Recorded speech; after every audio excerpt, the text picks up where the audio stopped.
found his red camera strap particularly interesting and were flying in between Scott and his camera, focusing on the strap. He decided right then to try something. He poured some nectar on his hand and held it out steady. The birds were interested and were getting closer and closer. After about 10 minutes of holding completely still, this happened.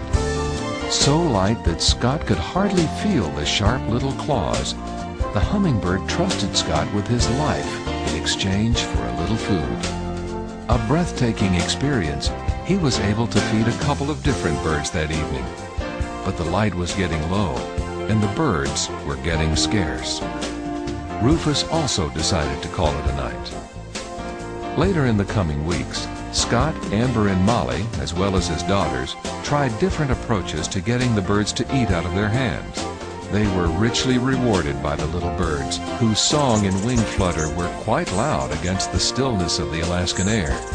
Everyone got to feel the hummingbird's touch, hear their song, and gain their trust.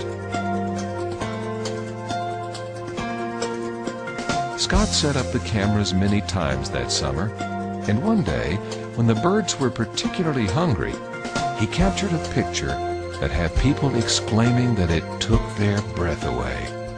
He got the shot. He took many others that day, but none captured the magic of that little bird sitting in Amber's hand, completely trusting her, while the other bird patiently waited his turn to do the same.